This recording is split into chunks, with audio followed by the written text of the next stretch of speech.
Today we're talking about how you can stream and have virtual meetings for free using some awesome apps. Doesn't matter what's going on this time of the year during the holidays, if you're wanting to chit chat with a single relative or a group of relatives or have the whole family get together across the country or across the globe. There are some awesome products that you should know and probably know about that are going to help you get to have those meetings. And it doesn't take much of a tool to use them. You can use a webcam like yours truly is using. My recommendation would be the Logitech C920 if you can find it. You can see this crystal clear high definition screen. But you can also utilize the awesome cameras in your smartphone or even your tablet. Most smartphones and tablets have high def cameras built into them, so you definitely can use those as well. You don't have to sit in front of a boring desktop like I am right now. So let's get with it. Let's talk about some of these free and awesome programs that you can use in order to have virtual meetings for work or virtual greetings for the holiday meetings. So with that said, let's switch screens and get to our number one, which is Skype. Skype's been around forever. Skype works. Skype is good, and it works on just about any device out there. Bad thing about Skype? With Skype, you need to have a Microsoft account. And it's something that many of you should probably sit and think about because you probably already have a Microsoft account. Some instances, as far as Windows is concerned, if you set up your Windows 10 computer, you may have already set up a Microsoft account, especially if it has an Outlook or your email.com when you log into Windows. So rather than trying to utilize another utility, you might just want to use Skype. Skype comes pre-installed on Windows computers, so it's already there. Just need to open up Skype and then you're able to have conversations to up to 50 people. That's a lot of folks. But the other thing that you need to think about when it comes to some of this video conferencing software is if the other end has Skype or is able to use Skype. So Skype can be used for computer savvy people who are already using the services and are hooking up with people that know how to use Skype. Now, if you yourself are not computer savvy or you don't like dealing with stuff, Skype may not be the product for you because even though it's easy to use, it can be kind of complicated to set up and go, especially if you're trying to communicate with grandma and grandma doesn't have an idea what a Skype is. So do some homework and check and make sure that you've got the right stuff before you start recommending software to use. But again, Skype is more geared for people that are familiar with Microsoft accounts and that already use them. But it's a great tool, so if you have it, go ahead and use it. Now, a better tool that people use and has gained popularity during the pandemic is Zoom. Now, Zoom is web-based and it's also app-based, so you can have it on any device that you use. So it doesn't matter if you have an Android phone or an Apple computer, Macintosh, Zoom will work. The good thing about Zoom, if you are the creator of the meeting, it's just a matter of sending out a Zoom link to the people that want to partake of your Zoom meeting. And once they click on the link, it'll download the app or the program to your computer and it will allow you to start a Zoom meeting.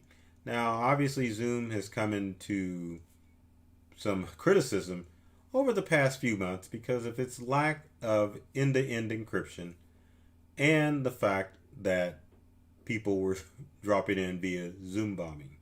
So, with that said, Zoom now has end-to-end encryption. So your conversations with your family members or your company people are encrypted so no one can jump in and get it. And I think the whole practice of Zoom bombing, there have been features that have been added into Zoom, such as creating a waiting room and being able to quickly boot people from your meeting that makes Zoom a welcome choice as far as having those virtual holiday parties via Zoom as opposed to something else. Now, going back to our program Skype, Skype also has end-to-end encryption built into it, something that Zoom didn't have built into it. So keep that in mind when you're looking at platforms in order to host meetings.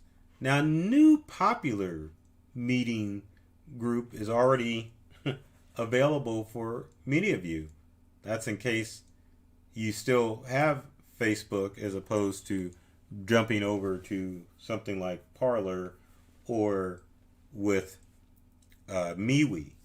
Now, FacebookMessenger.com offers rooms, so you can message your Instagram friends from Facebook Messenger. You can create rooms. You've got privacy and security like it says, but it's a robust way of you to be able to connect with people on a system that you already have. Most people already use Facebook and Instagram, so why not set up Messenger in order to connect with your people and allow them to do what they do or what you do. Whatever it is, it doesn't matter. It's cross-platform, so that is an appealing thing about Messenger. I can't even call it Facebook Messenger anymore because it's Instagram and Facebook Messenger. So reach out to your friends on Facebook and Instagram and connect and have those virtual meetings. I bet you didn't know about that one, didn't you? You probably sitting through this video going, man, this guy's going to talk about the same old boring apps that we already know about. But I always try to bring something new to the table when it comes to video messaging apps or any apps out there. Speaking of something new, if we can get it up, give me a second. Let me bring up this program and cover up my emails because the next program I'm talking about is Google.com's Meet feature. And I can do a quick screenshot of it right there. As you can see, like Zoom, Google has its meeting where you can send someone a meeting link and then they can connect.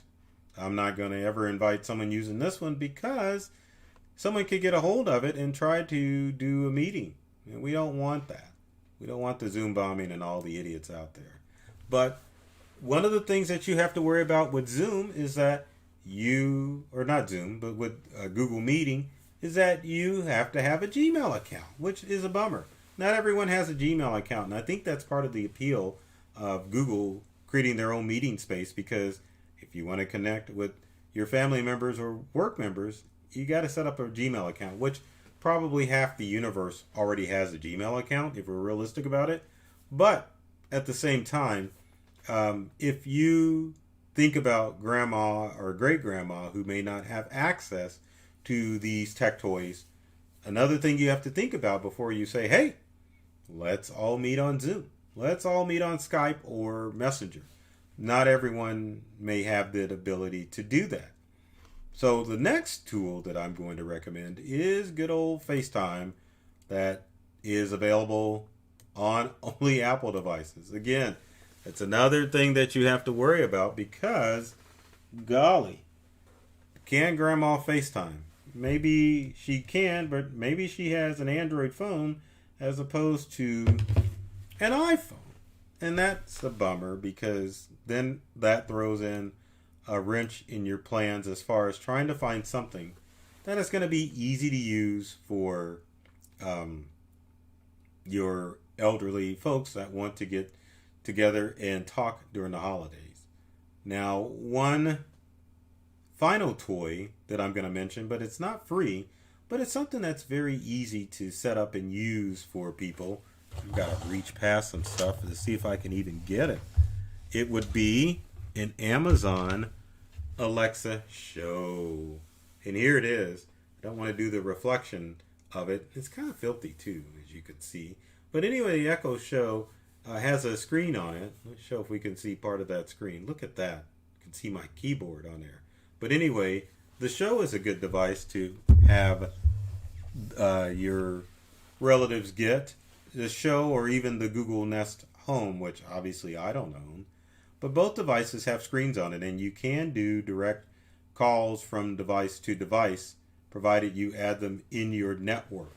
If you have a family function and you want everyone to gather around a device, or even if you have an elderly person that you want to connect with, a show is a good utility to use. You can drop in regular phones with your Amazon Echo or your Google Nest Home.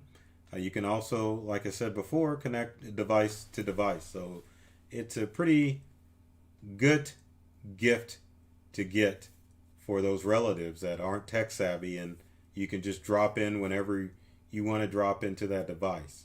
So keep that in mind, and keep all of these in mind, especially when it comes to selecting the right device to stream when it comes to your family members. Because I mean, like I said before, there are a ton of different products out there, but at the same time, you really need to do your homework and just make sure that you are making the right investment of time and of money if you decide to buy something that is going to work for those seniors in your life.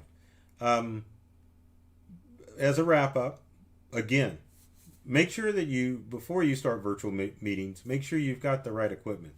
So obviously, high-speed internet is a factor as far as utilizing video chat. If you're curious about your video screen, I'm going to go to my favorite website, and yours by now because I've featured it in so many videos, and that's Speedtest.net. My Google Fiber is slow, so don't get upset with me, but you should be pulling at least 50 megabits per second. Even 30 will work. I'm only saying that because that's what I'm pulling. But 50 megabits or faster is going to give you good quality speed as far as your internet is concerned. Also, again, camera. So most smart devices like your smartphone or tablet are going to have cameras built into them. If you have a desktop computer, then you would probably need to buy a camera, such as the Logitech C920 that I'm talking about and talking on. And it's got a built-in microphone too, and you can hook it up to any device. Really simple. But other than that, once you get your internet and video set, then you should be free to use about any of the platforms that I have mentioned in this tech video. So with that said, if you've got comments or questions, leave them in the comment section below. Would love to hear from you to find out if you've got questions about setting up video chat or any other tech questions that you might have that my brain can answer. And I always have to throw this out here because I always like more people getting tips and tricks. But be sure to like and subscribe. I'm trying to get that right. Follow myself on YouTube and social media, as well as on my company Integral. There's tips and tricks that are designed to help you get more from the technology you use at home and work. So with that said, take care of yourself and do many things to make you smile. I got ahead of myself. Let's roll that back real big. So, I love technology. I've read all the manuals, and I'm serious about making technology fun and easy to use for you. So take care of yourself and do many things to make you smile.